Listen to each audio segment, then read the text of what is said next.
you very much. Busy time, very busy time. And let me begin by, again, expressing our support, solidarity, and love for the people of our great country. We're fighting for you, and we're enduring all of this together. And we will soon prevail together, making a lot of progress. We appreciate all of the great assistance from the governors and people within the states. The relationships have been really very good. I spoke with Governor Cuomo. We're working very hard to get additional things to New York as quickly as possible.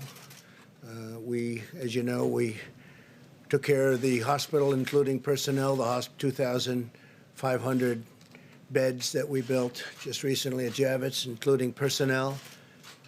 And we opened it up to COVID. And that's something that we also did in Louisiana, and we're doing it in Dallas. So we have a lot of not only hospitals being built, but now we're manning the hospitals because states are, in many cases, unable to get additional people to work. It's just an incredible situation. There's never been anything like this. One of the most important issues in battling this pandemic is coordinating the delivery of the crucial supplies throughout the nation based upon the most accurate information available. And we've got the best healthcare and disaster experts anywhere in the world, and everybody will tell you that. And we're dealing with big parts of the world and helping them also through this horrible situation. We're at 151, still 151 nations are going through it. We're working to ensure that the supplies are delivered where and when they're needed. In some cases, we're telling governors, we can't go there because we don't think you need it and we think someplace else needs it. And pretty much so far, we've been right about that. And we'll continue to do it as it really gets. This will be probably the toughest week between this week and next week. And there'll be a lot of death, unfortunately, but a lot less death than if this wasn't done, but there will be death. We're looking for an obvious focus in the hardest hit regions. Some of them are obvious and some aren't so obvious. They spring up, they come, and they hit you like you got hit by a club, an area that wasn't at all bothered. You look at what's going on in New Jersey. The governor's doing an excellent job, by the way, but how that sprang up. Every decision that we're making is made to save lives. It's really our sole consideration. We want to save lives. We want as few lives lost as possible. It's therefore critical that certain media outlets stop spreading false rumors and creating fear and even panic with the public. It's just incredible. I could name them, but it's the same ones, always the same ones. I guess they're looking for ratings. I don't know what they're looking for. So bad for our country. And so bad, the people understand it. You look at the levels and approval ratings, and they're the lowest they've ever been for media. It's so bad for our country, so bad for the world. You got to put it together for a little while, get this over with, and then go back to your fake news. During a national emergency, it's just essential that the federal decision makers cut through the fog of confusion in order to follow the facts and the science. Many hospital administrators that we've been in touch with, even in the really hot spots, you know what they are communicating directly with us that their level of supplies are meeting essential needs. And at the current time, they're really thrilled to be where they are. Whenever local shortages are reported, we're asking states to immediately meet the demand, and we're stockpiling large amounts in different areas, and we're going to be discussing that in a little while. But we want distributions to be made on a fair basis. We have to take care of a large country, not just certain areas of the country. But no matter where, we've been there, and we've been there very strongly. I want to thank FEMA. I want to thank the Army Corps of Engineers. I want to thank our military for what they're doing. And we're going to be adding a tremendous amount of military to help supplement the states. Thousands of soldiers, thousands of medical workers, professionals, nurses, doctors. and it'll be a large number. We'll be telling them over the next very short period where they're going. They're going into war. They're going into a battle that they've never really trained for. Nobody's trained for this. Nobody's seen this. I would say since 1917, which was the greatest of them all. The greatest of this type of battle, probably the greatest of them all, right? 1917. Up to 100 million people were killed. In addition, we're working directly with hospitals and existing suppliers and distributors to ensure that those with the greatest need are prioritized. And that need changes. One day it's one state or one locale, one city, and then all of a sudden they're starting to do well. We had some very good reports coming out of the state of Washington, coming out of various parts of California. So areas that we were getting ready to really hit hard, we can now go to other areas. It looks like New York is going to be hit very hard. And Louisiana is just amazing the way it just spread up. And everyone's doing a good job, but they're going to be hit hard.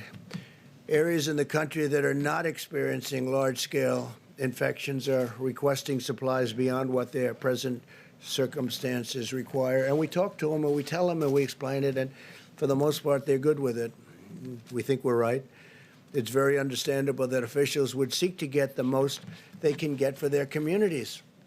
But the fears of the shortages have led to inflated requests. We have some states and areas where they're just asking for far more. I mean, look, we had one state asking for 40,000 ventilators. 40,000. Think of it, 40,000. It's not possible. They won't need that many, and now they're admitting they don't need that many, but we're getting as many as we can to them.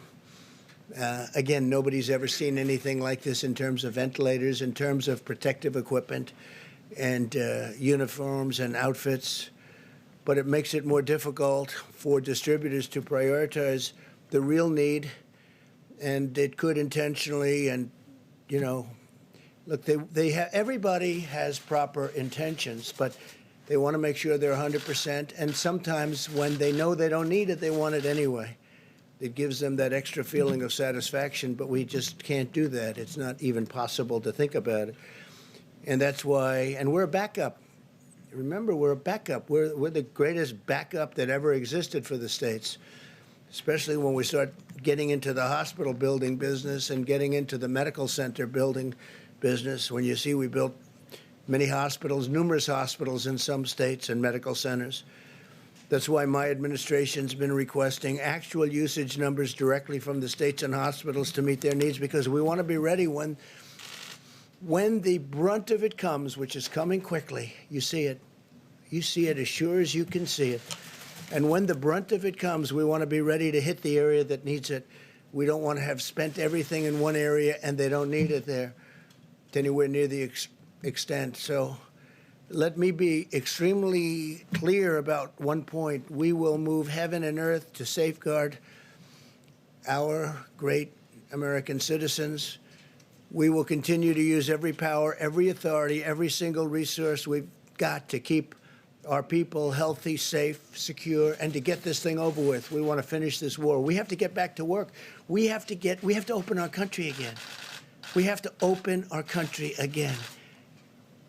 We don't want to be doing this for months and months and months. We're going to open our country again.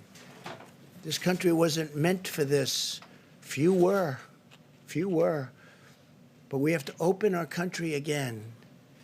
I just spoke with the commissioners, leaders of, I would say, virtually all of the sports leagues. Rob Manfred, Commissioner of Baseball, Major League Baseball. Roger Goodell, Commissioner of the National Football League. Adam Silver, Commissioner of the National Basketball Association. Gary Bettman, Commissioner of the National Hockey League. Jay Monahan, Commissioner of the PGA Tour. Kathy Engelbert, Commissioner of the Women's National Basketball Association. Dana White, the Ultimate Fighting Championship. Vince McMahon, President of the WWE. Don Garber, Commissioner of Major League Soccer. Steve Phelps, President of NASCAR. Michael Wan, Commissioner of the LPGA. Roger Penske, founder and chairman, Penske Corp., and Drew Fleming, president of the Breeders' Cup. And there are a couple of others on, and these are all the great leaders of sport, and they want to get back. They got to get back. They can't do this. Their sports weren't designed for it. The whole concept of our nation wasn't designed for it. We're going to have to get back. We want to get back soon, very soon. For example, and I have to say, we're using the Defense Production Act very powerfully. In some times directly, in many cases indirectly, just the threat of it's usually enough. But FEMA and HHS have ordered 180 million, think of that, 180 million. Who ever heard of 180 million N95 masks? And we're working now with 3M to see whether or not that all works out, but we want them to help our country. And I think it's going to be okay. We're going to soon let you know. But we need the masks. We don't want other people getting it. That's why we're instituting a lot of Defense Production Act. You could call it retaliations, because that's what it is. It's a retaliation. If people don't give us what we need for our people, we're going to be very tough, and we've been very tough. Usually we don't have to use it, but we've used it plenty. It's turning out more and more, unfortunately, and it works very well. Our supply chain logistics task force, led by Admiral John Polovchek, who's doing a fantastic job, will ensure they're distributed to the healthcare and critical infrastructure workers in the areas with the most pressing requirements. That's the 60 million masks that we're talking about, and the 180 million N95 masks. 180 million. Who ever heard of 180 million masks? And this is an incredible thing. A lot of times, and we have to stop playing this game, if a governor wants 200 ventilators, and I say, no, we're going to send you 1,000. We think you need more than 200. And then the media meets with the governor, and they say, oh, you got more? Well, it's not enough. The president should have sent more. So he's asking for 200. We give him 1,000. They say, how's the president doing? He should have given more, because that's politics. That's politics. And that's unfortunate, because we can't play that game. And, you know, that's one party doing it, and the other party's happy. But they're all really happy, because they should have been doing this work themselves for a long period of time. Many of their cupboards were bare. With respect to the ventilators, FEMA and HHS continue to monitor the data on an hourly basis where provided by the states in order to most effectively target the distribution of supplies. We've been asking states to provide us with daily updates on the number of ventilators and their utilization rates, because some states have more ventilators than they need. They don't even like to admit it. They'll admit it when everything's over, but that doesn't help us very much. This data is vitally necessary so that we can ensure ventilators are getting to the right place at the right time. FEMA, HHS, DOD are developing resources within the next 24 hours. They will have a whole different set of criteria. Every day, it's different criteria. Every day, this horrible, invisible enemy changes a course. It changes course. If you were fighting the normal fight, you know what's happening. They hit one, they hit another, they hit another state, they hit areas that you didn't expect. But we're watching it and we're capturing it. Our goal is to stay several days ahead of the needs in each state. But we can only do that if the cities and states utilize real-time local knowledge to provide timely and precise data about actual usage. So we have to be able to do that. And if a state has ventilators, as an example, that they know they're not going to need, they should give them over, and we should move them with the other ones. We have now 10,000 in our pipeline, and stockpiled 10,000 close. And we're moving some into New York, so we're going to need some additional. We're moving some into New York City and state separately, and we're bringing them to the point where they'll need them. I can also report that at my direction, 1,000 military personnel are deploying to New York City to assist where they're needed the most. That's the hottest of all the hot spots.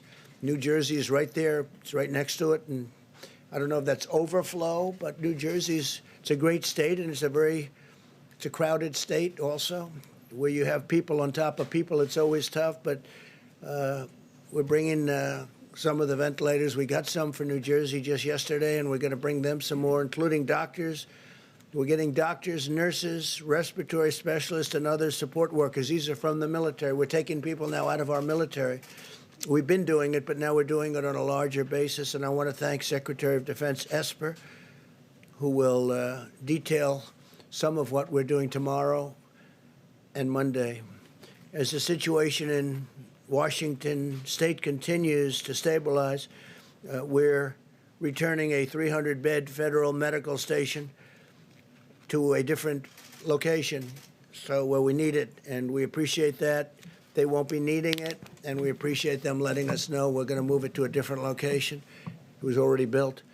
Many governors initially made large requests for federal support for their states in anticipation of a greater number of cases, but the residents of Washington State have done a really good job of following the federal distancing guidelines. They really have. I'm also pleased to report that Oregon will be spending and sending. They're spending a lot of money because they really did stockpile well, and they're also sending 140 ventilators directly to New York, which we appreciate. And I want to thank the Vice President for the great work he's doing every day dealing with our nation's governors. Mike Pence has been working day and night on this, and we want to get it over. He's got to get a little more sleep than he's getting. He hasn't been getting very much, I will tell you that. And we're all in this together, and it's a beautiful thing to see how people are joining forces to help one another. They really are. In addition to our courageous doctors, nurses, and healthcare workers, I also want to thank the incredible food supply workers who are feeding our nation. I spoke just a little while ago to Senator Bozeman. You know Senator Bozeman. We all do. He's a great senator. He's a great person. We spoke just this morning, and we discussed how important it is to keep our farmers and ranchers, processors, and distributors in our nation's prayers. And I want to thank the senator for the incredible job he's been doing. And a lot of the senators and congressmen and everybody's working very hard. My administration is working very aggressively to pioneer new medical countermeasures to treat and prevent infection. Working on a lot of things. We must utilize our nation's scientific brilliance to vanquish the virus. We have to vanquish the virus as quickly as we can, because we have a lot of things happening in this country, and we have a great future, but we have to get back to work. This week, the FDA established the Coronavirus Treatment Accelerator Program, which is expediting the development of new antiviral and other therapies, and they're doing it on a very rapid basis. And I think we're having some very good results. So we'll tell you about that. HHS continues to speed the development of therapies derived from human blood that have the potential to lessen the severity or shorten the length of the illness. And as you know, last Saturday, the FDA also gave emergency authorization for hydroxychloroquine. And the hydroxychloroquine is I hope it's going to be a very important answer. We're having some very good things happening with it, and we're going to be distributing it through the Strategic National Stockpile. It's going into the Strategic National Stockpile to treat certain patients, and we have millions and millions of doses of it, 29 million to be exact. In addition to that, we're making it, and we're also getting it from various other locations and countries. In one case, I called Prime Minister Modi of India this morning. They make large amounts of hydroxychloroquine, very large amounts, frankly.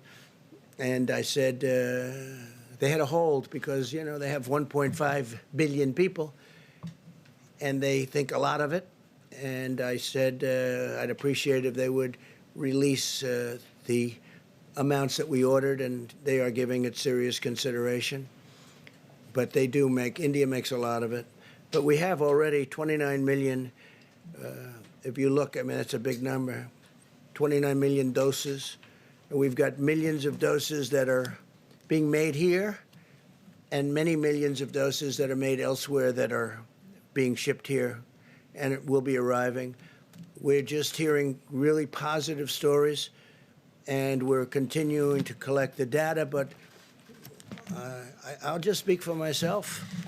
It's been out for a long time. It's a malaria drug. It's also a drug for lupus. And there's a study out that people with lupus aren't catching this horrible virus. They're not affected so much by it. Now, maybe that's correct. Maybe it's false. You're going to have to check it out.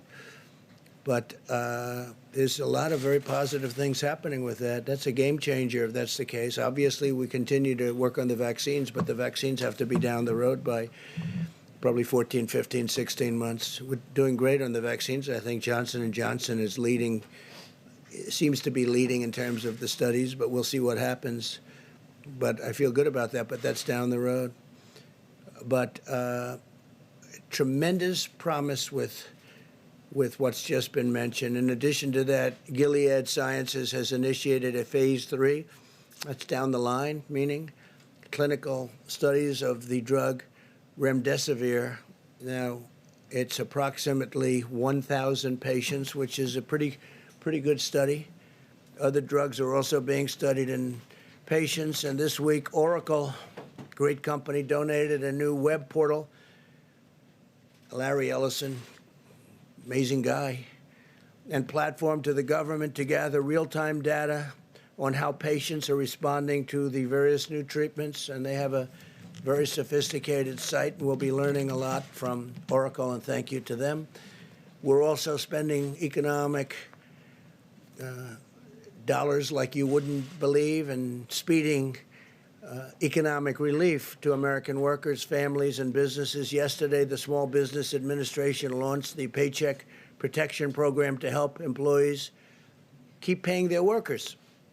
In 24 hours, the Small Business Administration and over 1,200 lending partners processed over 28,000 loans. It's so far ahead of schedule, and billions of dollars. It's worked out incredibly well, and I want to thank Bank of America and J.P. Morgan Chase and a lot of the big banks that have been involved, and a lot of the community banks. Community banks have really jumped on it, and it's so far going way ahead of schedule. The SBA also clarified that faith-based organizations, including houses of worship, are eligible for the Paycheck Protection Program. That's great, as well as the Economic Injury Disaster Loan Program that you're familiar with, on the same terms as every other applicant. If we run out of funding for the Employee Retention Program, I will immediately ask Congress for more money. This is money that's really going directly to the people that need it, the small businesses that need it, and the workers that need it. Finally, because when we open, we want to open strong with businesses that are going. Remember, we had the greatest economy in the world, and then one day we were told, you got to shut it down, stop it, tell everyone to stay home because of this horrible virus, and we did that. And we did the right thing, but now we have to open. We have to open our country.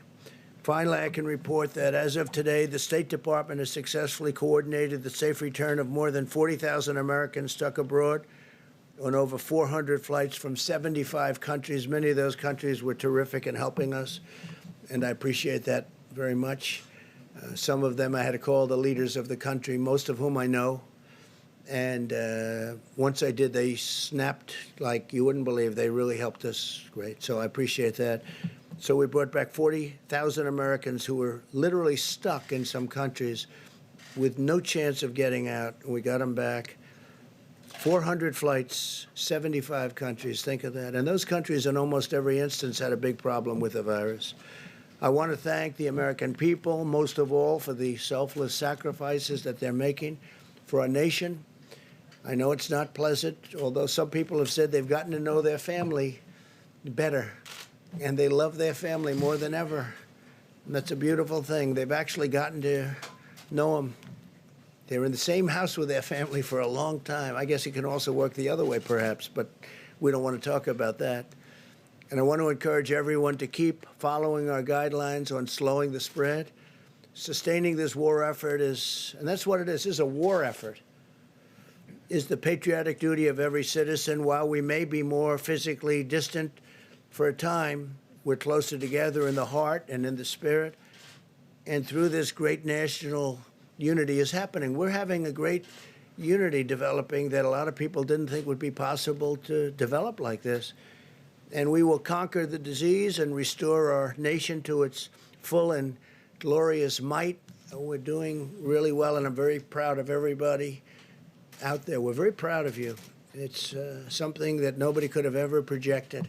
It's been over 100 years that a thing like this has happened. And the problem with this one is the contagion. It's so contagious. Nobody's ever seen anything like that, where it's so contagious. You can be feet away and just talking to somebody and catch it. You can catch it. You know how long it can live on surfaces. So things that nobody even thought of, the level of contagion. So we're getting there. We're going to make sure that it's over soon. And just keep going. It's not going to be long. And thank you very much. And with that, I'd like to ask Dr. Hahn to speak. And he's been doing yeoman's work at the FDA. Thank you very much, Doctor. Thank you. Thank you. Thank you, Mr. President. I'm going to speak about hydroxychloroquine and the efforts around that. Just to preface, I'd like to echo what the President said about the American people and the resiliency and the just terrific work. Mitigation is such an important part of our fight against the COVID-19 virus. Last week, as the President said, we issued an emergency use authorization to allow the donated hydroxychloroquine to come into the country and enter the general circulation. We are prioritizing this drug to come in for clinical trials, also into general use for physicians, because as you know, physicians, based upon their interaction with the patients, their assessment of the risks and benefits, can write a prescription for hydroxychloroquine if they think it's appropriate for the patient. Being a physician, we do this all the time, and that assessment needs to be done between a patient and a doctor. And then the third portion is we wanted to make sure that these drugs were in the circulation, in the supply chain, so that people who have them or need them for the other indications, lupus, rheumatoid arthritis, had them available. So that was the purpose of the emergency use authorization. One other thing I'd like to mention is that we on Friday stood up a formal convalescent plasma program. We have a great deal of enthusiasm for that. There are some reports that this is of benefit to patients in other countries who have had the COVID-19 virus. And what this means is taking plasma from patients who've had the virus and who have recovered and transferring the immunity, the immunoglobulins, if you will, the immunity from that person to someone who's sick. And we're hopefully expanding that across the country. The Red Cross is involved in that program, and I think it shows a great promise. It needs to be studied like other things, but just like I said before, it provides hope. We don't want to provide false hope, but definitely hope. Thank you. Thank you very much, Mr. President. I'd like to just take a couple of moments to talk a little bit about the public health aspects and how it relates to what the President just said about the need for us to begin to at least think about returning to some degree of normality. And that has to do with what's going to be happening as we end this week and we go into next week. You will be seeing, and we should not be surprised because the kinetics of how this virus works is that we're going to be seeing that there are going to be deaths that are going to continue to go up. But as I mentioned to this group and to the general public multiple times, there really is a cascading of events where you have new cases, hospitalizations, intensive care, and deaths. So at the same time that we may be seeing an increase in deaths, we want to focus on the effect of mitigation is really the number of new cases. And that's what we're going to be thinking about and looking about. So we're going to pay close attention to that, and hopefully the kinds of mitigations that we're talking about are going to have the impact to allow us to begin to think about maybe changing a bit. So the question arises is the mitigation working?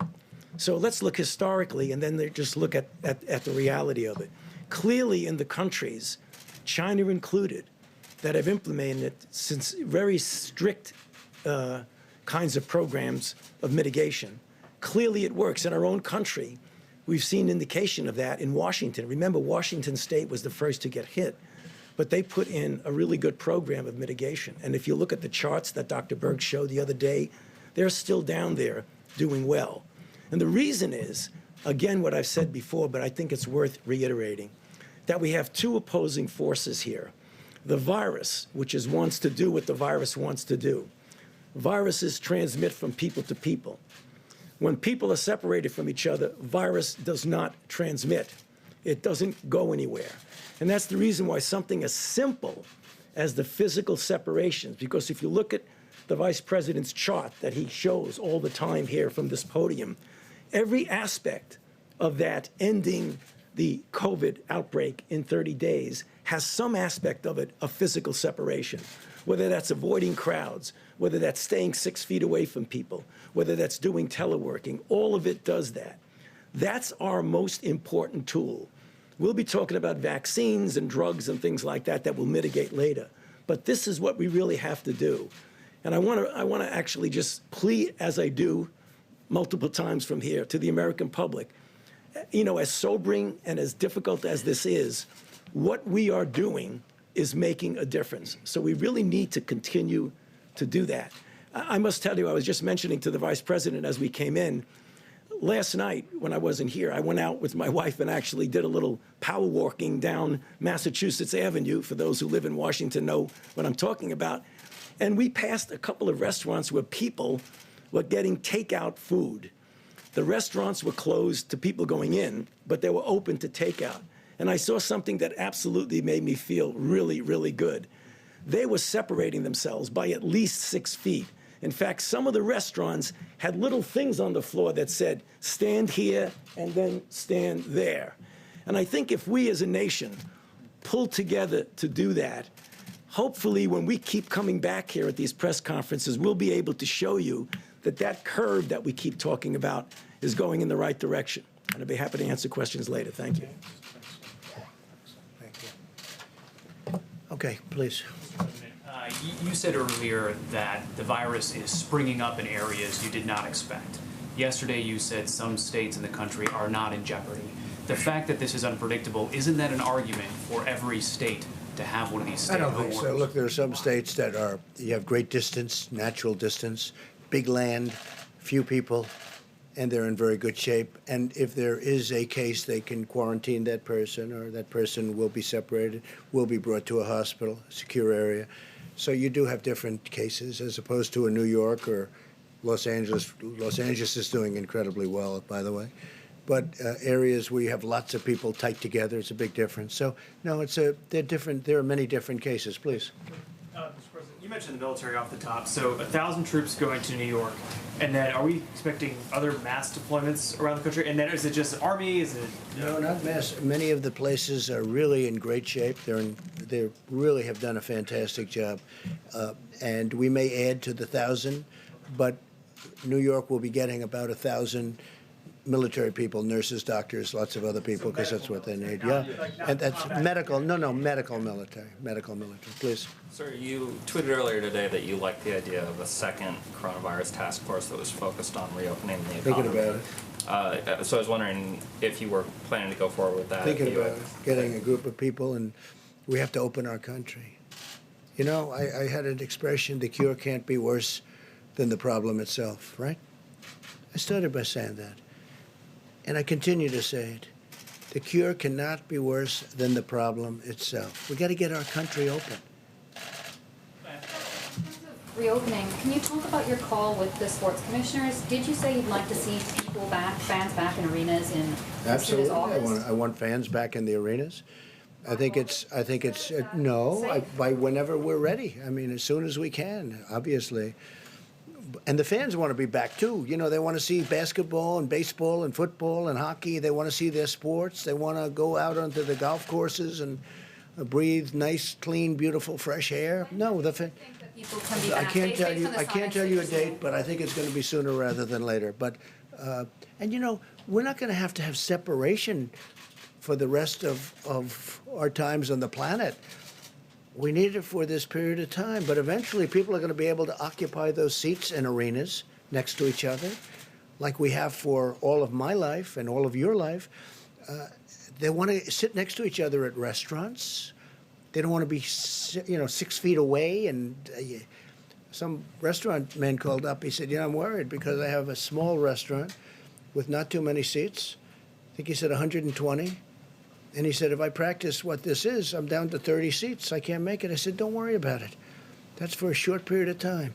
You'll be back to your number of seats. We can't do that. Otherwise, you're making everything. That means your stadium is half the size of what it was a month ago. No. They're going to be close together, but they're going to be breathing air that's not infected, that's not going to kill people. Please. Since you're not committing to pack the stadiums by August, what are your contingency Well, I'm not plans? committing to it. I'm not committing to it. We're going to see where we are. That'd be great if we could. But we're going to be back to good health soon, in my opinion. We're making a lot of progress. And we're making progress because, as Tony told the story about the restaurant and about how they were separated sort of automatically, people are doing that. People are doing that. They're staying in their homes. They don't want to go out. They're doing what they know is the right thing to do. It's not very complicated. It's in many ways it's a very beautiful thing to see. Yeah. Contingency plans for the Republican National Convention. We have no contingency plan. We're having the convention at the end of August, and we think by the end of August we'll be in good shape. We have no contingency. It's going to be in North Carolina, as you know, in Charlotte, and I think we're going to have a great convention. I notice. I think we had an opponent, but I almost didn't know who it was. He got 0.00001% of the vote. But I heard he dropped out 3 or 4 weeks ago. I'm not sure. Maybe you could tell me. That's the kind of opponent I had. And hopefully we have another one just like that in Joe. Mr. President, this weekend lawmakers are working on the next round of relief packages. What was not in the stimulus package that you signed last week that you would like to see in phase 4? Well, I think we're going to need more money for the small businesses. It's been working out so well. It's been so efficient. The banks have been doing an incredible job. I think we're going to need more money there. I think, we'll see. But based on the first couple of days, it's been incredible. I think that restaurants and entertainment, that would include sports leagues, all forms of entertainment, go back to the original, where they get tax deductibility for what they're doing, and for people come in and buy tickets or go out for meals, and corporations can then send people into these restaurants who are going to have a hard time otherwise opening, in my opinion, and that could be the same for the sports leagues. So we want to see for entertainment and for restaurants deductibility so that corporations can take a deduction. They'll send their executives, they'll send people there, and they get a deduction. That is something that will really bring life back to the restaurants. I think make them hotter than before. They used to have it. And when they ended it, it was really never the same. It was never the same. Yeah, please. Mr. President, you just said that you want to see as few lives lost as possible in this pandemic. That's right. But there are still 8 governors, all Republicans, who have refused to issue these statewide stay-at-home orders. Your own experts, including Dr. Fauci, have said stay-at-home orders are the most effective way to stop the spread of this virus. So why not do everything possible and urge Tennessee those just governors did it. right Yeah. now Yeah. to do that? We have a thing called the Constitution, which I cherish, number one. Number two, those governors, I know every one of them, they're doing a great job. They're being very, very successful in what they're doing. And as you know, I want the governors to be running things. Now, in some cases, we'll supersede. But in this case, it's not. Do you think they should? I'm not asking if you I think it ordered them to, depends. but- It depends on the individual state that you're talking about. But they're doing very well, and they're doing a magnificent job in running their Well, states. South Carolina has 1,700 cases right now of coronavirus. Utah has 1,255. I mean, are these not states that you think should have No, those I think they're stay-at-home doing a orders in great place? job. Well, that's a very small number relative to population. It's larger than some states that do have stay-at-home orders Okay, already in that's place. it's up to the. If I saw something wrong, if I saw a massive breakout, of which that's not, I would come down very hard. But Isn't the key in this pandemic getting ahead of those numbers, though? no, not in that case, but in the case, I know the states you're talking about. By the way, I think you're up to 92% is covered. 92% of the country is covered. And from a constitutional standpoint, they made the difference. They called the shots. Yes, Jeff, go ahead. Mr. President, just a question about messaging. You and the others here are saying people need to continue following the mitigation efforts, but you're also saying again, the cure must not be worse than the problem. Which is it? No, I'm just saying we have to get this country open, Jeff. It has to get open. This country was not designed to be closed. So we have the greatest we've ever had, and then we're paying people to stay home? Think of it. We're paying people not to go to work. How about that? How does that play? I understand that. And they want to go to work, by the way. They don't want money. This country is great. But we're paying people. We have to get back to work. That's what I'm saying. Go ahead, please. Mr. President, this is off topic. It's about the announcement from last night. It's a yes or no question. Not that we expect the answer to be yes or no. But wasn't Michael Atkinson doing the job of the Inspector General of the intelligence community, the job he was supposed to do when he simply took the whistleblower complaint to Congress that what hadn't been taken previously? Wasn't he doing the job that he was supposed to do, that American taxpayers were paying him to do? And why did you decide to terminate? I thought he did a terrible job. Absolutely terrible. He took a whistleblower report, which turned out to be a fake report. It was fake. It was totally wrong. It was about my conversation with the president of Ukraine. He took a fake report and he brought it to Congress with an emergency, okay? Not a big Trump fan, that I can tell you. Instead of saying, and we offered this to him, no, we will take the conversation where fortunately we had a transcript. If we didn't have a transcript with the kind of deception and dishonesty that were practiced by the Democrats, I might not be standing here right now, okay? Fortunately, we had a transcript, and it was a perfect transcript because even the lieutenant colonel admitted it was correct. Okay, wait a minute. You asked a question. So he took this whistleblower, and I keep saying, where's the whistleblower, right? And why was the whistleblower allowed to do this? Why was he allowed to be, you call it fraudulent or incorrect transcript? So we offered this IG. I don't know him. I don't think I ever met him. He never even came in to see me. How can you do that without seeing the person? He never came in to see me, never requested to see me. He took this terrible, inaccurate whistleblower report, right? And he brought it to Congress. We offered to have him see my exact conversation. It was all about the conversation, by the way. That was the whole thing. It was about the conversation, right?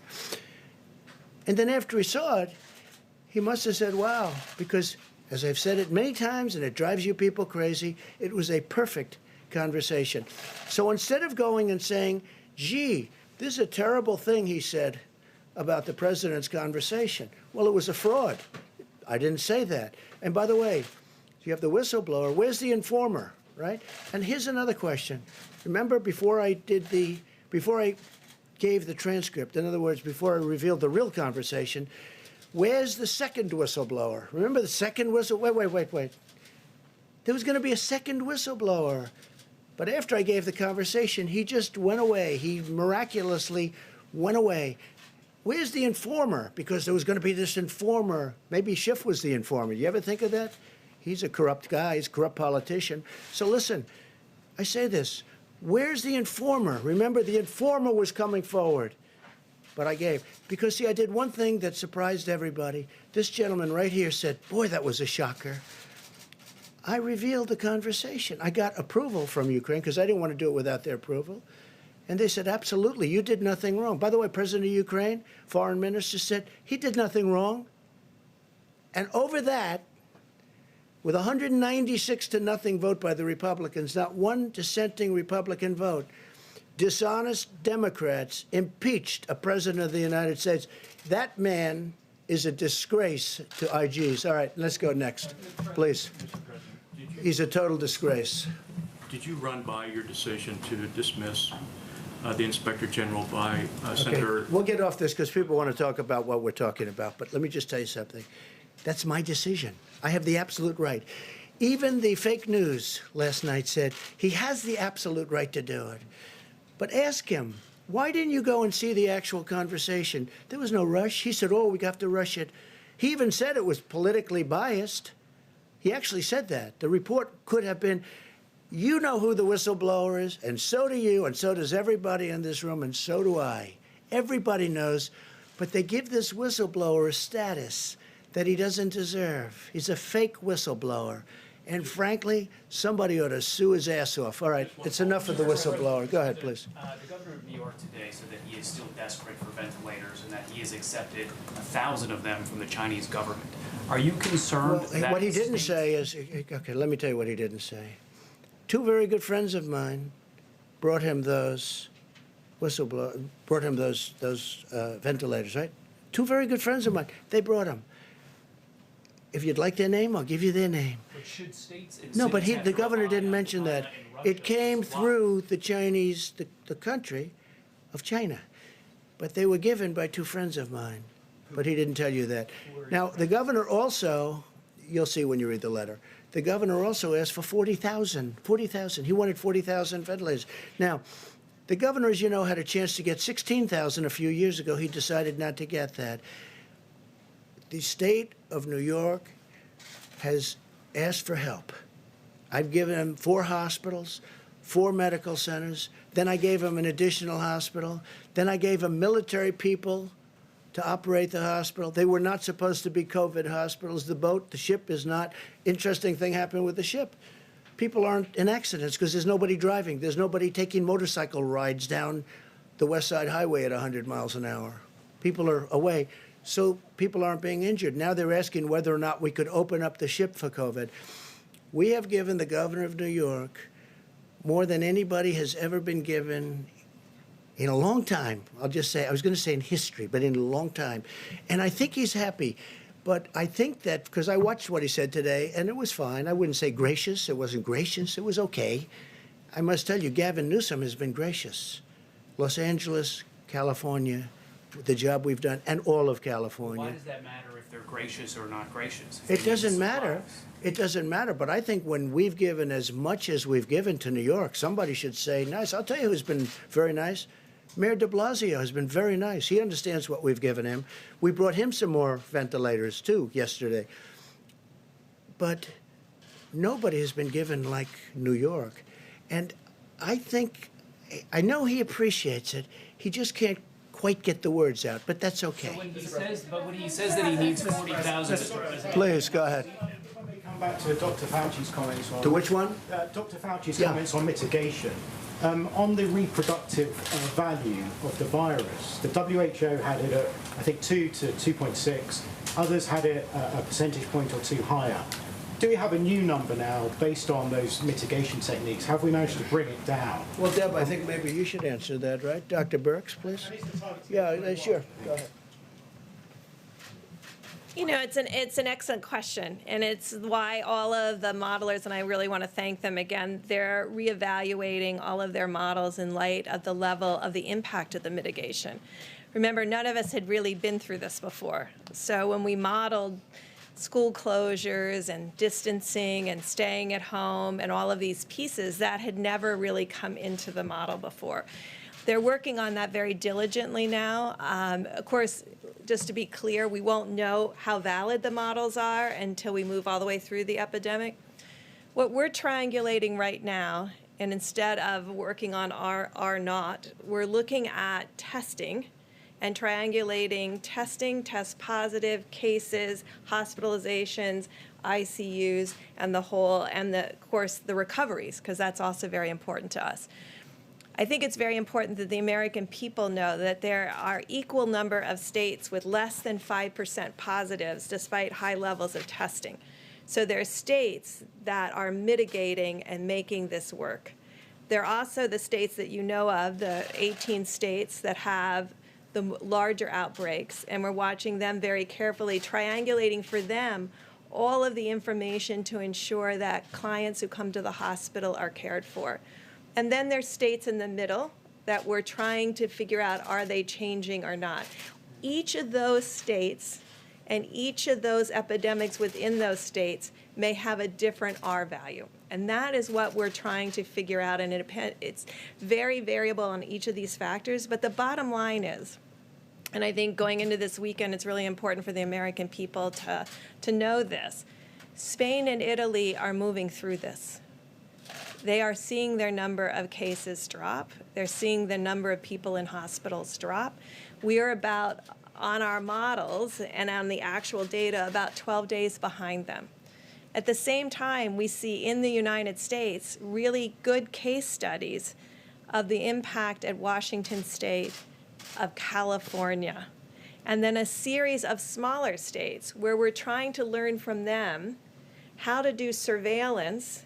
And with these new HHS, Abbott ID Now kits, and I just want to thank Admiral Girard for getting them out, being able to look at testing in a more comprehensive way so we can be doing surveillance and mitigation simultaneously so we can answer that very question. It's going to be very difficult to answer at this moment across the United States because each metro cluster is on a different pathway as they move through the epidemic. And I think we just really ought to emphasize through, because we see Italy, we see Spain moving through. And we hope to be in that same position. At the same time, as the president said, he's concerned about every single person that is succumbing to this virus. We all are. And that's why we're making sure that in this triangulation, they're tracking minute by minute. When we say FEMA and HHS is tracking minute by minute the ventilator, hospital, and ICU bed need, that's exactly what's happening. And also being flexible and responsive. To have DOD take 1,000 healthcare providers out of their medical corps is a very big deal. I was in the medical corps for 29 years. We never did that. So this is saying we respect and understand the importance and value of the American lives and doing that. But the R values will be variable by state. Can I just follow up? A week ago, we were talking about a county by county. Before I do that, you had breaking news last night. You know that, you saw that, where I think the probable presidential candidate for the Democrats will be Joe Biden. And he agreed that I was correct when I stopped people from China very early, very, very early, from coming into our country. And Dr. Fauci said that was a very big moment because it would be a much different picture we have right now had we allowed thousands and thousands of people from a specific area, I don't have to go into it, from China, to come in highly infected. It would have been a very different thing. The other thing, so I appreciate the fact that he did, because I was called xenophobic, racist, I was called many things when I did that very early. And I got a lot of credit for it in the Federalist, because the Federalist covered the whole journey. And they said Trump was, I didn't speak to the author, respected author. They said Trump was right at every single move. And on top of that, he was going through a fake impeachment, a hoax. I was going through a hoax when I made the decision. And that does take a little time, and certainly a little thinking time. But I appreciated the fact that Joe Biden announced last night that he now agrees that I was correct. You saw the report come out that I was correct when I stopped people from China coming in at a very early date. President, can we talk about the Captain Crozier of the USS Roosevelt? Which one? What? Captain Crozier, who was removed, captain who was removed as the commander of the USS Roosevelt. I don't know if you saw the videos of sailors cheering for him as he left. Our reporting shows that some sailors have said that they are worried to re-enlist because they are not convinced that commanders are taking care of their health and taking care of them. No. What do you say to them? Well, I don't know much about it. I can only tell you this. Here we have one of the greatest ships in the world, nuclear aircraft carrier, incredible ship with thousands and thousands of people. And you had about 120 that were infected. Now, I guess the captain stopped in Vietnam and people got off in Vietnam. Perhaps you don't do that in the middle of a pandemic or something that looked like it was going to be. You know, history would say you don't necessarily stop and let your sailors get off, number one. But more importantly, he wrote a letter. The letter was a 5-page letter from a captain. And the letter was all over the place. That's not appropriate. I don't think that's appropriate. And these are tough people. These are tough, strong people.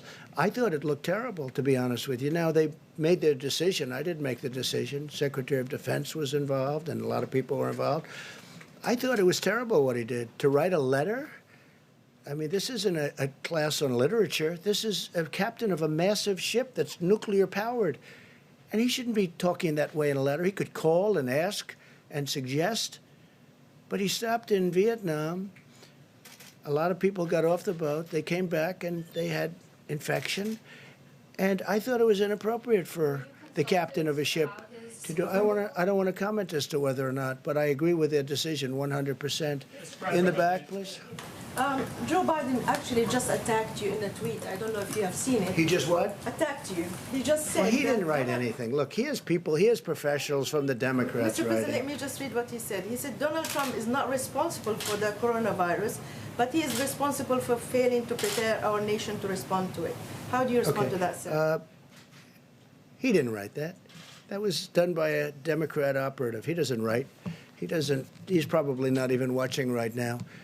And if he is, he doesn't understand what he's watching.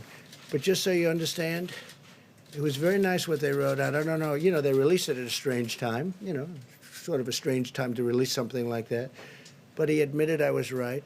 And if you read the Federalist story, which most of you won't, because you don't want to, but you'd learn something, because if you go, it goes through a chart, times.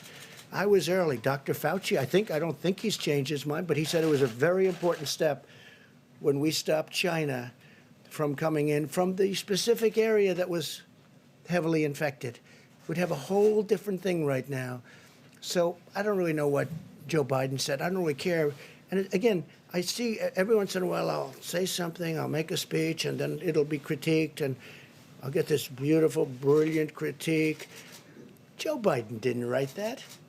Joe Biden didn't write that. He wished he did, but he didn't. Go ahead, please. Back.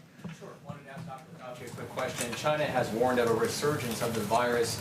Has the U.S. developed a plan if, in fact, a second wave of the virus does, in fact, occur here in the country? Yes, we do. I mean, one of the things that obviously is parallel with thinking about the possibility, as I mentioned a little while ago, about mitigation allowing us to turn the corner very much on the front burner, is what happens when we do, because the risk of there being a resurgence is real. So what we need to do, and I believe I said this before, but it's worth repeating, that what we need to have in place, and we will have that in place, is that as you then pull back, you have to have the capability of, in a very pristine, precise way, do the kind of containment when you do see it. Because remember, when you get to mitigation, containment takes the back seat because you're just struggling to mitigate. But when you get it down, you need to make sure it doesn't resurge. So that will require the ability to test, to identify, to isolate, and to do contact tracing. That's what we have to have in place, and hopefully we will at the time that we then pull back. Question for Dr. Ott from the FDA. You mentioned the plasma, sir. So this plasma that people that were infected that have now either recovered or they're doing well enough, and then they're transferring it to, is it family members? Can you walk us through that's working, and is it kind of like a case-by-case basis in certain hospitals? What are the results from that? I just was not familiar with that. So this is a situation where someone who's recovered from the virus, doesn't have the virus in their system at all, you can take plasma, and this is a pretty routine procedure. You can actually donate a couple times a week, a couple times a month, frankly, and give that plasma. That plasma contains the proteins in the blood that have the antibodies against the virus. You can take that, process it, and then give it to someone who's ill. And so that allows you to transfer that immunity. It doesn't have to be matched by family or anything like that. Since last Tuesday, the Tuesday before last, we've allowed academic centers and other laboratories and hospitals around the country to do this on a compassionate use basis. What we did was we pulled this together in what's called an expanded access program and run it through the Red Cross because they've got the greatest system and capacity for doing this. And this allows us to scale up so that when people get sick, we can actually have these donated plasma packs given to the patients who are sick. So do people need to be donating plasma enough to me? Obviously, some of us don't know if we've had it and recovered. What should people be doing? So we've started with the Red Cross in this program. We made an announcement yesterday. We are planning to actually scale that up, and we'll have more information this week because we want to make sure we have the systems in place. It's a superb question. Thanks, sir. Right, Jeff, go ahead. Mr. President, can you clarify the situation with 3M right now? Germany said that it was an act of piracy, that 200,000 masks were apparently diverted from Thailand to the United States instead of to Berlin. Is that a miscommunication? Did that actually happen? And should 3M be fulfilling contracts for We're very masks to other disappointed in 3M. They should be taking care of our country, and they can sell to others, but they should be taking care of our country. The people that have dealt with them have dealt successfully with many companies over the last month. They don't like the way 3M has treated our country. They don't, frankly, like the representatives of 3M. And no act of you said piracy, right? Piracy? For German. There's been no act of piracy. No, there's been no act of piracy. It's the opposite. 3M has not treated our country well. And if they do, great. And if they don't, they're going to have a hell of a price to pay. Okay? I say it that way. And I watched him on television on something talking about how this is so hard to believe, so hard to fathom. They ought to get their act together, because I got involved and I looked at what happened, and they have not, 3M has not treated our country well. Can you just clarify about that German order? Go ahead, please. Was that the verdict, or was that not? We'll get you the information. Can I ask for Dr. Fauci? I was wondering about what you're seeing as far as these patients in regards to coronavirus. I know the president mentioned this earlier, but what does the medicine say? What is the question? Is that what is the incidence of coronavirus? If you have lupus, do you have a greater chance of getting coronavirus? There's right now. This is being looked at in a natural history study. We don't have any definitive information to be able to make any comment on that. It's an obvious good question, because it might be a way for us to get some interesting and potentially important data as to the role of those medications. But that's something that is now being looked at, but we don't have any data to be able to say anything definitively. And I hope they use the hydroxychloroquine, and they can also do it with Z-Pak, subject to your doctor's approval and all of that. But I hope they use it, because I'll tell you what do you have to lose? In some cases, they're in bad shape. What do you have to lose? It's been out there for a long time, and I hope they use it. And they're going to look at with doctors, work with doctors, get what you have to get. But we have it stockpiled, and we have a lot of it, and we're getting more of it. And as I told you, I spoke to Prime Minister Modi. We're getting more of it, but we have a lot of it. And I hope they use it, because it's been used for a long time, and therefore it's passed the safety test. FDA has been terrific. Dr. Hahn, I appreciate it very much, too. But I've seen some results. Now, it's early, I guess. It's early, but... And they should look at the lupus thing. I don't know what it says, but there's a rumor out there that because it takes care of lupus very effectively, as I understand it, it's a drug that's used for lupus. So there's a study out there that says people that have lupus haven't been catching this virus. No, maybe it's true, maybe it's not. Why don't you investigate that?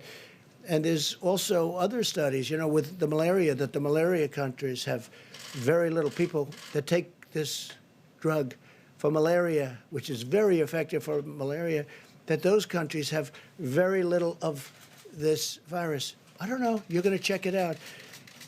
But I think people should, if it were me, in fact, I might do it anyway. I may take it, okay? I may take it. And I'll have to ask my doctors about that, but I may take it. Yeah, please, go ahead. Mr. President, last week, the last couple of days, you've been really optimistic about Russia and Saudi Arabia coming together on the deal on oil. But in the last 24 hours, the OPEC Plus meeting's been pushed back. They've traded some really Well, OPEC can do whatever. Look, I've been against OPEC all my life.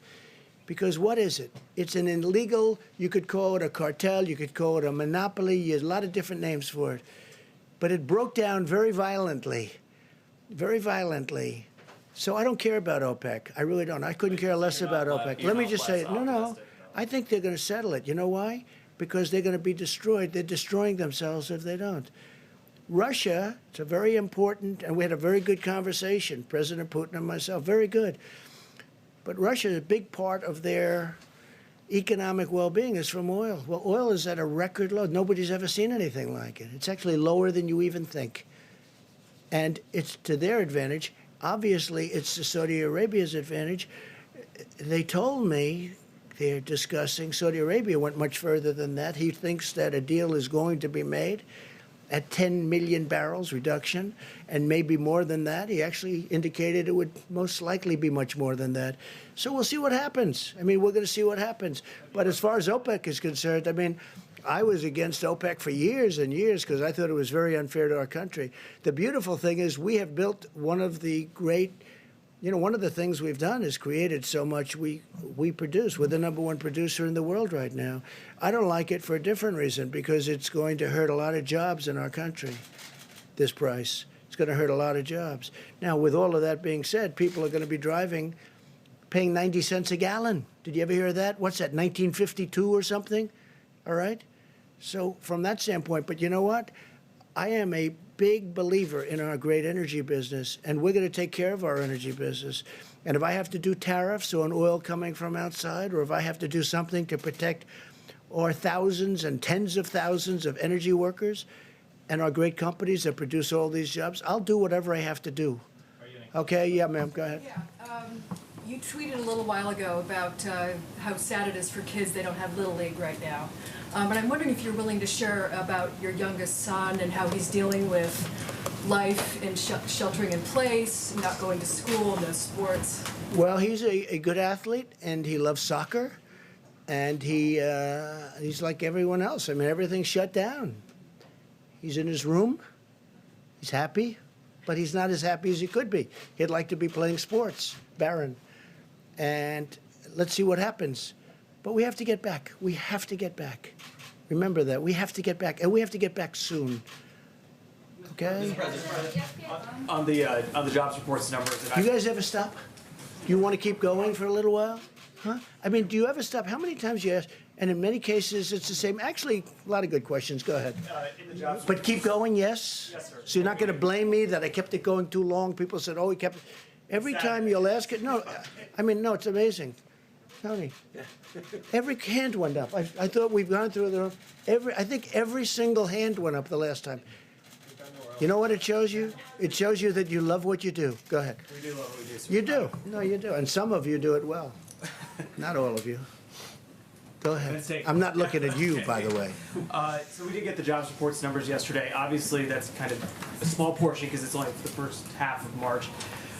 Was there anything in there that was any sign of optimism? Obviously, we all saw the numbers, down in retail, down in hospitality. Was there anything that you said, okay, maybe with this virus we will see some sort of net gain? Look, the job numbers are what they are. We asked everybody to go home, don't work. So the numbers are going to be, astronomical. We understand that. I understood that. I know somebody said the numbers are meaningless, and then they took that to mean, oh, jobs don't mean anything. And it was just another fake news story. It wasn't me that said it, by the way. It was a very smart person. But they meant it by saying it really is what, that's why I answer your question very carefully. The numbers are what they are. We know the numbers were going to be massive because we told everybody to go home and lock your door, essentially, right? Don't come to work. You can't come to work. Don't go outside. Don't breathe. Don't do anything. We got to open up our country. But I know that it's coming back. And in my opinion, it will come back very strong. There's a tremendous energy. There's a tremendous demand. And some good things have happened. I mean, I don't know. There's one habit that, as you know, most of you, a lot of you have covered me a long time before I did this. I was never a big believer in shaking hands. But I decided if you don't shake hands, you're not going to be winning a lot of contests. Right now, I'm not sure you have to shake hands anymore. A couple of people have told me, Deborah, you told me, that if we didn't shake hands, the incidence of flu's a big deal also. And that flu might be cut down in half. Who knew that shaking hands was such a bad thing? I felt it. I mean, I always felt it. And, I was never to a point where I can't shake somebody's hand. I knew people like that, too, but there weren't too many of them. But when I ran for office, all of a sudden I'm shaking hundreds of hands. And if I don't, I wouldn't even be standing here. But I think that's a custom that maybe people don't have to. We have to get close together. We have to sit together at the stadiums. We have to sit next to each other and wrestle. All that stuff is going to happen. But I think the concept of shaking hands maybe is something that's going to be a little bit from the past. let's see what happens. Maybe they'll go right back to shaking hands. My last question today, how about that? Good. Is there anything you want people to do to show their support, especially we have two doctors up there, to show their support for the medical community? Is there something that, we've seen people clapping when nurses leave, I've seen Well, people we've make- seen a lot of that. You might say something that I have seen such support. I saw this morning where everyone's they're clapping for fire department, they're clapping for police, but they are really these people are you know what they're like? They're like Tony. They're like warriors, Mike. They're like warriors. They were going into Elmhurst Hospital, which has been tragic, right near where I grew up in Queens. Going in, and the people in buildings are going. I mean, they're the rock stars. They're warriors. Nurses, doctors, first responders, what they're going through. And they don't even know what's going to happen. I mean, they go in, and by the way, even if they have great equipment, they're catching it. You know, great equipment. They have good equipment, they catch it. They catch it with good, with bad. It is evil. But Tony, you might say something, and Mike, you may say something about that. Yeah, I'm glad you brought up that question, because I don't think people can really fully appreciate the extraordinary effort of these people. I mean, it's amazing. I did all of my medical training in New York City in a big, busy New York City hospital at a time when it was just what you normally see in a hospital. I came to NIH, and I spent about 5 to 8 years in the very early years of the AIDS epidemic, which was just the darkest years of my life, because almost every single one of my patients died. And yet, as we knew epidemiologically, that there was very little risk. There was a small risk, but very little risk of getting infected from a patient. To see now what these brave warriors are doing in the hospitals, not only giving life-saving treatment to people, but every single day putting themselves at risk for themselves and their family, I just think that the American public owe a phenomenal debt of gratitude for these people. How do you want them to show that? And they should just salute them at every way you can. You know, when we were at war, and at the height of the war in Afghanistan and Iraq, when you're at an airport and you'd see somebody with a uniform come by, everybody would do that. I think that's what we should do when we see healthcare workers, just applaud them. Pretty much what's happening. Mike, please.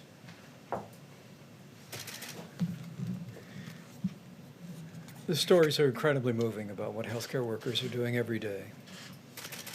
It's not just that they're going back into the hospital.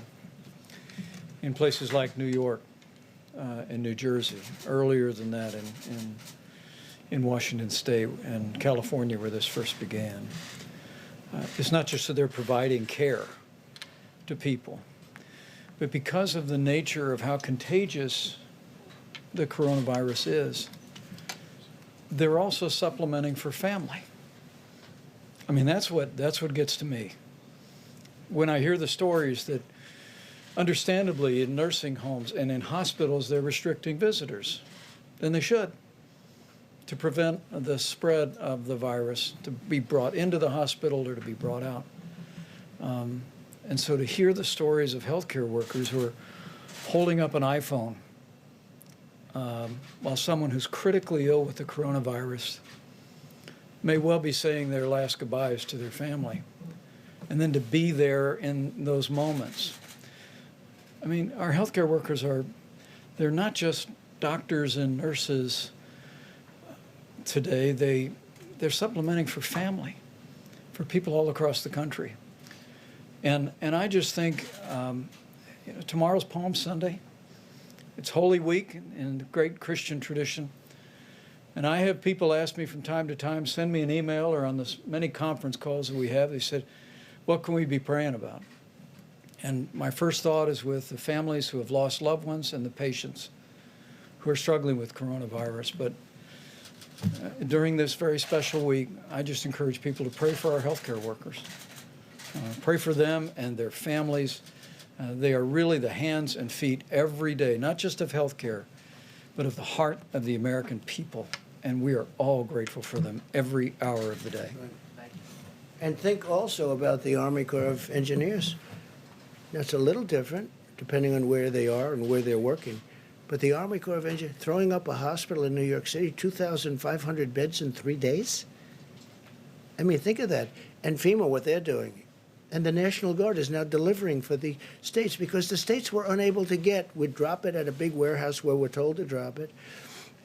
And the states were unable, some of the states were unable to bring it from the warehouse to the site.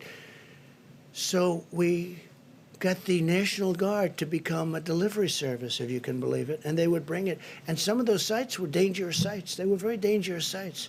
Think of that. It's been amazing. It's been amazing. I just think I've never seen anything like it. I'm so proud of this country. And really, it's a world problem. And some countries in the world are just handling it so well. You know, again, I keep saying it's 151. That was as of 2-3 days ago. It's probably more.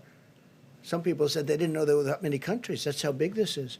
And Mike said something else. So, yeah, Palm Sunday, tomorrow. Think of it. We're not going to churches on Palm Sunday. But think of next Sunday, Easter. And I brought it up before. I said, maybe we could allow special for churches. Maybe we could talk about it. Maybe we could allow them with great separation outside on Easter Sunday. I don't know. It's something we should talk about. But somebody did say that, well, then you're sort of opening it up to that little, you know, do we want to take a chance on doing that when we've been doing so well? But Easter Sunday, Palm Sunday, I'm going to be watching tomorrow live from Riverside, California, great church. But I'm going to be watching on a computer, right? On a laptop. I think on Easter, maybe I'll be watching from a laptop as opposed. So how sad is it that we have Easter Palm and Easter Sunday, and people are watching on laptops and computers? It's sad. But the job that this whole country has done is amazing. But I'll say this, our medical professionals, what they've done, because they walk into those hospitals, you see them putting on their gear, and they're putting it on as they're walking through the front doors. And some of those people are going to die. They're going to die. You know, it's like incredible. And we can say what we want, Tony and Deb, about young and medium-aged, and there are plenty of those people dying too. You know, it generally hits the older people where they have problems. It hits young people too, and it hits middle-aged people too. But these people are walking into hospitals, and I watch. I think it's incredible. And they're putting their outfit. They're getting it, and they're going in. They're going. It's like a war. Again, there's never been anything so contagious as this. In 1917, it was vicious if you got it, but it wasn't contagious like this. Now, in 1917, had they had the internet and all the means of communication, they could have practiced distancing. You know, by the time people started thinking in those terms, they lost, I guess, 75 to 100 million people. So that's modern, you know, that's a modern day great thing that happened. Please. Yeah, just on antibodies. To what extent do you think that you can use antibody tests to determine who can go back to work and how? Well, I don't know. I'd rather leave that to the doctor. Doctor, do you have an answer to that? You think it'll be a tool? We think it'll be a tool to help us get people back to work. It'll be additional information because, as you know, if you have an antibody, that means you were exposed and have recovered from it. That, with the information about diagnosis, should help. But how quickly can you scale up this testing to determine on a large scale how many people can go back to work and have these antibodies? So as you know, a couple weeks ago, we provided a great deal of regulatory flexibility around this. A lot of great developers have been working on this. Dr. Burke's put a call out to the academic labs around the country to do this, and we've been working very closely with a number of manufacturers. So we think that it can be scaled up relatively quickly. Mr. President. Mr. President, a question for Dr. Fauci. In a recent interview, you had said that you knew the 15-day guidance would not be enough. I wanted to ask your confidence level about the 30-day guidance and whether it'll be enough. You know, it's tough to talk about levels of confidence, but I can tell you one thing that I feel strongly, that if we do in a very proactive way what I said in my opening comments, and people literally across the country as a baseline have that physical separation. And as we've mentioned up here, there'll be varying degrees of that depending upon whether you're in New York City or you're in a place that's less. But every place, everybody should be doing some degree of this physical separation. If we do that, again, I have confidence that what we will see is the turning around of the curve. Whether or not it'll be all the way down where we want, it's impossible to say. I would be foolish to say that. But the one thing I am confident in, so let's take this to the bank, that mitigation works. So it does. We've seen it in other countries. We've seen it in our own country. And that's the reason why I keep coming up at every chance I get to plead with the American people to please take a look at those guidelines that the Vice President keeps putting up with his chart, because every single one of those points has something to do with physical separation. And mitigation does work. But again, we're not going to destroy our country. We have to get back. Because, you know, at a certain point, you'll lose more people this way through all of the problems caused than you will with what we're doing right now. What we're doing right now, I think it's going to be very successful. But you know what? I don't know. We have a big decision to make at a certain point, okay? We have a big decision to make. We went this extra period of time, but I said it from the beginning, the cure cannot be worse than the problem itself, and we cannot let that happen. We have an incredible country. We were having the greatest period in our country's history from an economic standpoint in many other ways. We cannot let this continue. So at a certain point, some hard decisions are going to have to be made. Go ahead. Mr. President, ventilator manufacturers are doubling, tripling, even quadrupling their production in some cases. That's true. And yet medical experts and some of these manufacturers are predicting that there will still be shortages of tens of thousands of ventilators. Is it time for you to level with the American public that there likely will be shortages of ventilators in some cases? Could be. I mean, it could be you have shortages, and it could also be that you have some that have way overestimated the number of ventilators they need. We think that, you know, we have a good amount ready to move. I mean, literally, like an army. They're ready to move to any hotspot. But some of the ones that you're talking about, always a nasty question from CNN, but some of the ones, yeah, because I think that, frankly, you know, because you know what, you've asked that question about 10 times over the course of about a month. Look, we're mobilized and ready to go. We have a lot of ventilators ready to go. And if we had given them all out, we wouldn't. And you would be overstocked in many areas. What we're doing is we have a very good plan to take from some areas, even though we have the 10 or almost the 10,000, we're also taking from areas that won't be as badly hit as today we think they will be. There will be some areas hit harder than we think, and there's nothing that Deborah or Tony or any of these professionals can do about it. This thing moves in a lot of ways. But what we're going to do is we are going to have, and you look at us compared to a lot of other countries, we're in much better shape. But these professionals have done an amazing job. Now, over the next week, in 2 weeks, it's going to be a very, very deadly period, unfortunately. But we're going to make it so that we lose as few lives as possible. And I think we're going to be successful. I think we already are successful in that regard. When you look at that graph and you see all of the bumps, if you want to call it, at a very low level, and you see a couple at a higher level, they were tough. But you see all of those levels. You know, when you look at, and when you hear about Italy, and then you hear about France, and then you hear about, you know, what we have is we have many Italys all over. They're like countries. California is a country. New York is a country. If you look at them from the standpoint of what we're talking about, we have many, like, country spots. Some are hot spots, and there's nothing we're going to do about it. One of the biggest surprises is Louisiana, because it started off so good, and then all of a sudden it shot up like a rocket. But we are going to try and have ventilators wherever we possibly can. Jeff, go ahead. Despite the Herculean effort of some of these companies to ramp up production as fast as possible, it still won't be enough. Well, New York wanted 40,000 ventilators, okay? 40,000. Think of what 40,000 is. It's like cars. It's a big project. It's an expensive product. I mean, some of them are $50,000 a piece.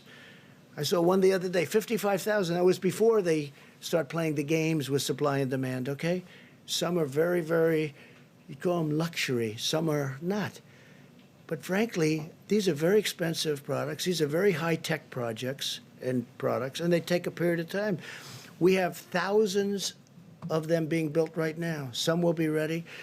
And we're going to have extra, and we'll keep them at hospitals. But a lot of hospitals, a lot of states had the chance of getting ventilators, and they turned those ventilators down so they could spend their money at something else. And in a way, I understand that, because who thinks a thing like this?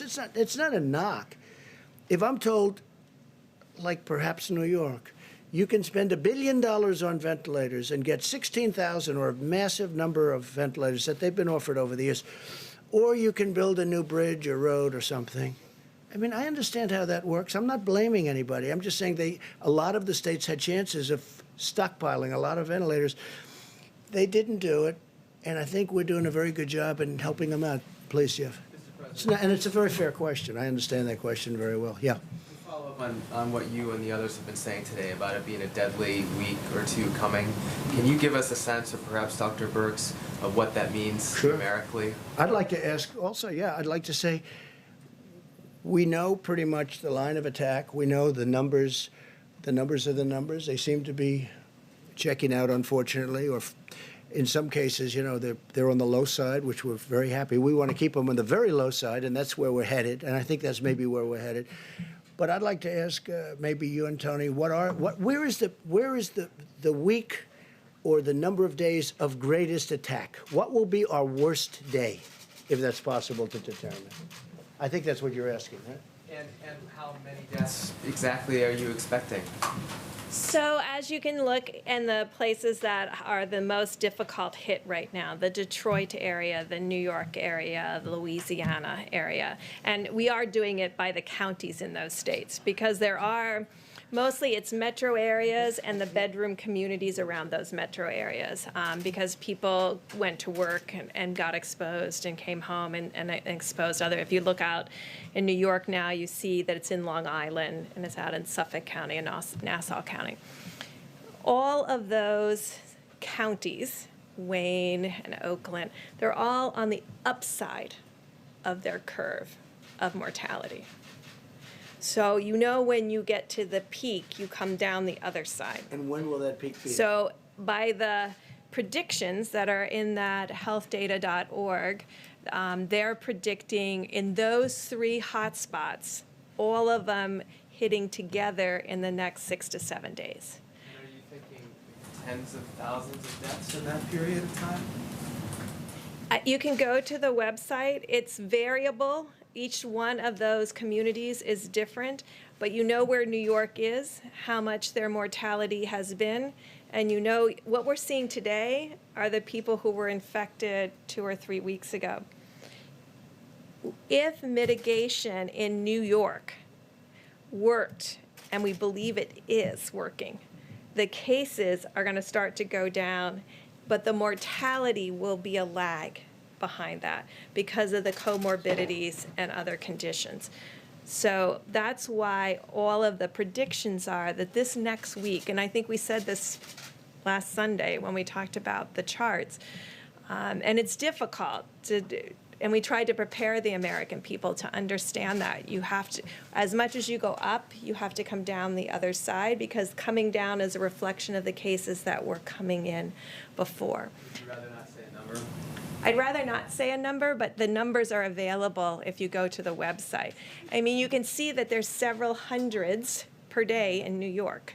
And I think Governor Cuomo has talked about that increasing still into the 500, 600, 700 range a day. So, that's very concerning to us. We, again, applaud the healthcare workers who are doing every single thing humanly possible to save more lives. And we are ensuring on a ventilator by ventilator, day by day, to get them there so that we can say and we can be there when they need it. Because we are supposed to be that group that comes in after all of the resources are exhausted. And we really applaud what Oregon did. And we really applaud what the governor is doing about moving between the states, between the different counties, to bring them to New York, because that's what's needed today. A different place will be needed tomorrow. You mentioned, just to follow up on something apparently you said yesterday, that you had some concerns about Pennsylvania, Colorado, and Washington, D.C. Could you expand on that? We're watching them because they are starting to go on that upside of the curve. We're hoping and believing that if people mitigate strongly, the work that they did over the last 2 weeks will blunt that curve, and they won't have the same upward slope and peak that New York, New Jersey, Connecticut, and part of Rhode Island are having. So this is a very important, the next 2 weeks are extraordinarily important, and that's why I think you've heard from Dr. Fauci, from myself, from the president and the vice president, that this is the moment to do everything that you can on the presidential guidelines. This is the moment to not be going to the grocery store, not going to the pharmacy, but doing everything you can to keep your family and your friends safe. And that means everybody doing the 6 feet distancing, washing your hands. No, so, I mean, ditto to everything that Dr. Berg said, but also to emphasize why it's so important to do that, because we're looking at 3 or 4 really key hotspots that are still going up. It's absolutely essential that the ones that are down at that lower level that Dr. Berg showed the other day, those communities where they're still going up, we've got to make sure we don't have multiple waves of peaks. That's going to be the answer to the question of when we can start pulling back. Because if you keep having multiple peaks and different waves, that's going to make it very difficult. We put your foot on the, exactly what I said just before, and I keep repeating. Just make sure everybody does at least the minimal amount of that physical separation. Because the virus has no place to go if you're physically separated.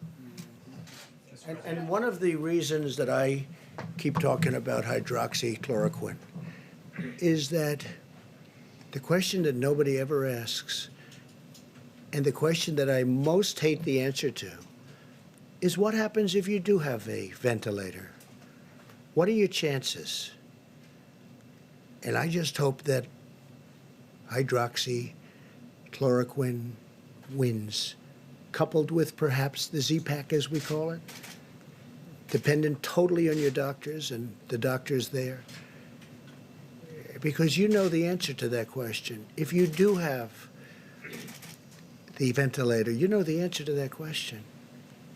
And I hate giving the answer. So I don't want to get them there. I don't want to get them there. There's a possibility. And I say it. What do you have to lose? I'll say it again. What do you have to lose? Take it. I really think they should take it. But it's their choice. And it's their doctor's choice or the doctors in the hospital. But hydroxychloroquine, try it if you'd like. The other thing, if you have a heart condition, I understand, probably you stay away from the Z-Pack. But that's an antibiotic.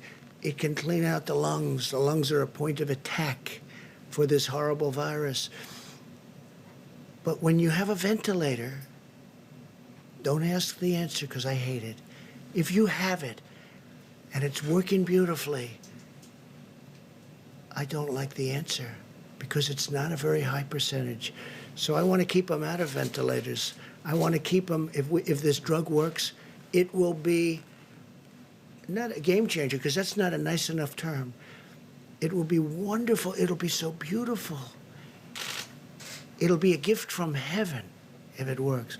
Because when people go into those ventilators, you know the answers, I know the answers, and I'm glad you don't write about it. Mike, please.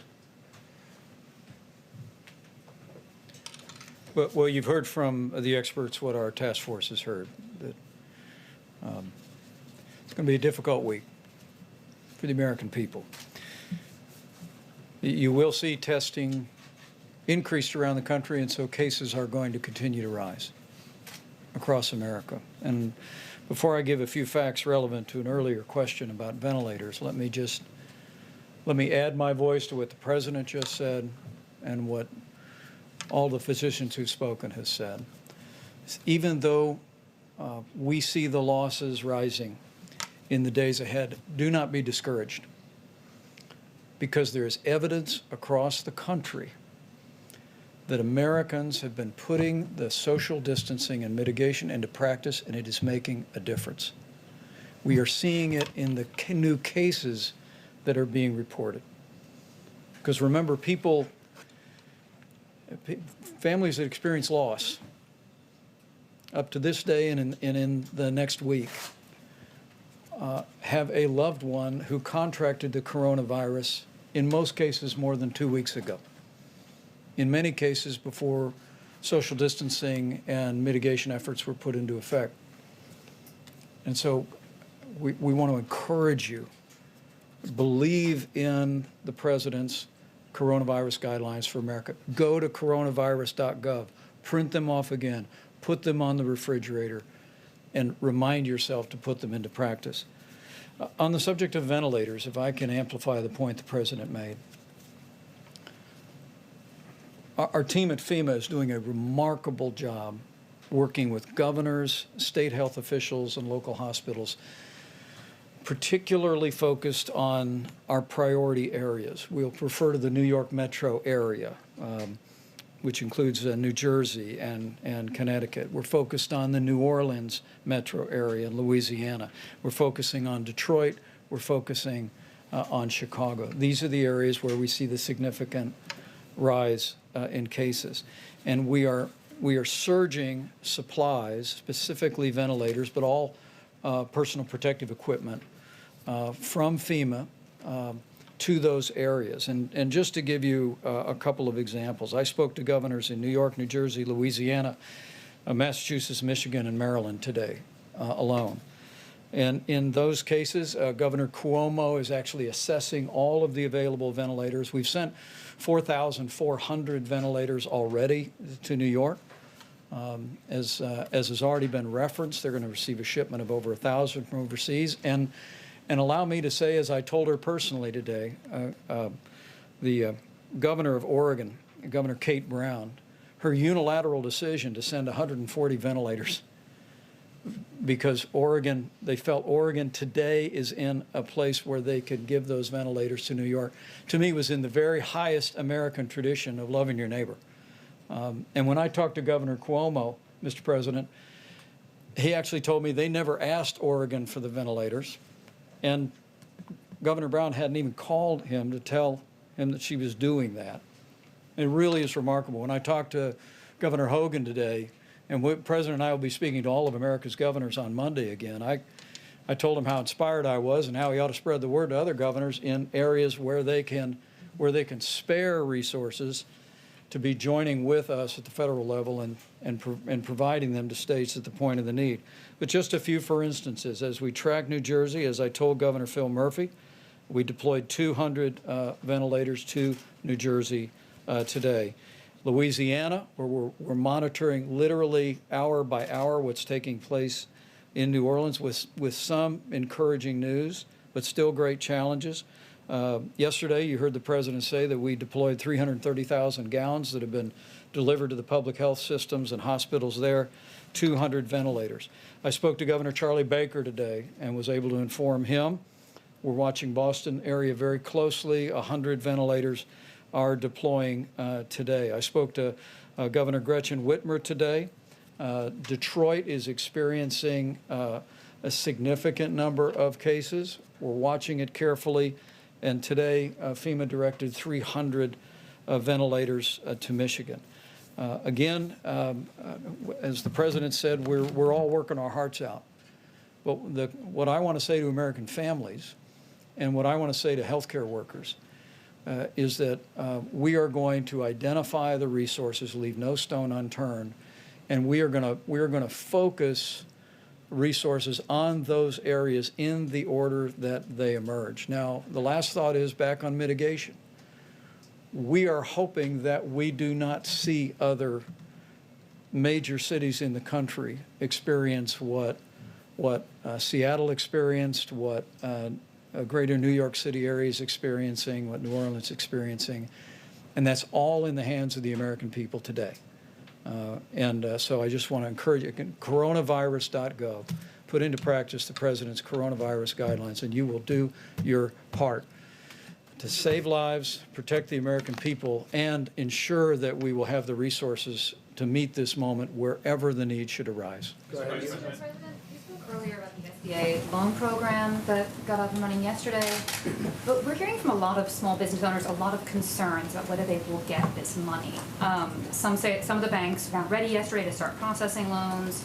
Some banks are layering, and some We're banks way are ahead of schedules. The banks have been great. layering extra J.P. restrictions Morgan on Chase, Bank of America, they're so far ahead. This is typical with you in particular. We hear they're behind. They're not behind. It's been flawless so far, far beyond our expectations. You should say, I hear you're doing well, but maybe, I don't even hear of any glitch. They've done billions of dollars of loans to small business. And these are great loans. These are loans that get immediately paid off. These are loans that get businesses back. I wish you could ask a question where something's working so well. Now, maybe things won't work well, and I don't mind that kind, but where something's working so well, and you ask a question in such a negative way. It's doing great. Yeah, go ahead. It's doing great, really good. Maybe it won't in 2 weeks, and I'll respond differently, but it's doing great. You know it, and so does everyone else. Everyone's shocked how well it's doing. Has mentioned in the Who did? past, Dr. Burks. Yes. Some demographics such as seeing that men might be more susceptible to the virus, seeing in Europe more cases among the between 30 and 50 class. Has the data that you've seen in the past 2 weeks changed that assessment? Are men more susceptible? I don't think it's changed much, has it? No, same pattern as Europe. Same pattern, same answer that we've given you That for the includes last. folks with between month. 30 and 50 being more adversely affected than what we've seen in Asia? No, tomorrow I'll bring you all the graphs back so you can see it. We can bring an updated graph, but it's very similar.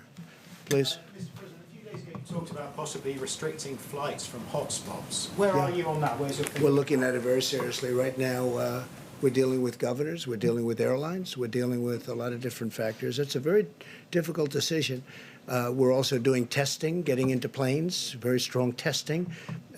States are doing testing of people that leave planes because they don't want to have people coming in who are infected.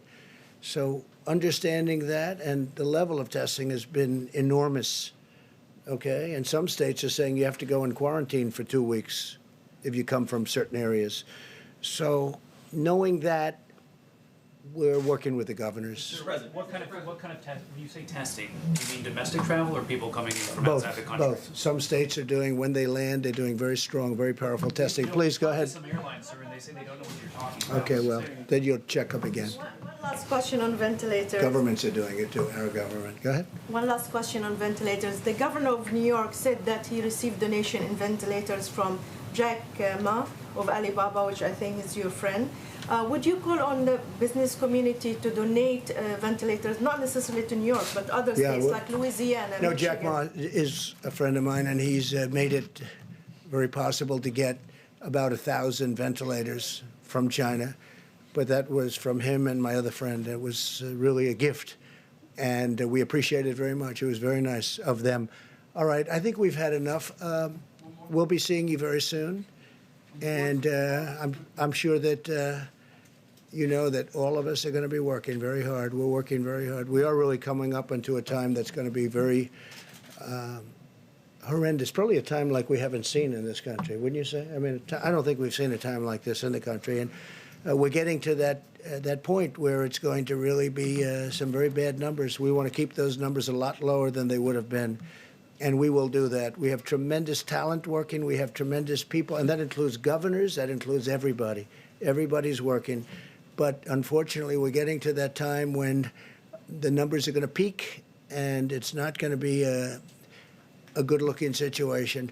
I really believe we probably have never seen anything like these kind of numbers, maybe during the war, during a World War, a World War I or II or something. But this is a war all unto itself, and it's a terrible thing.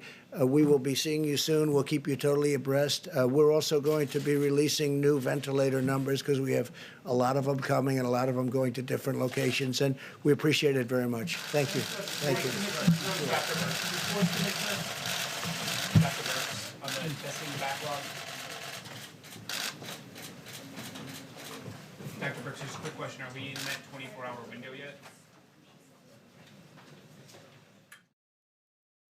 C-SPAN has round-the-clock coverage of the federal response to the coronavirus pandemic.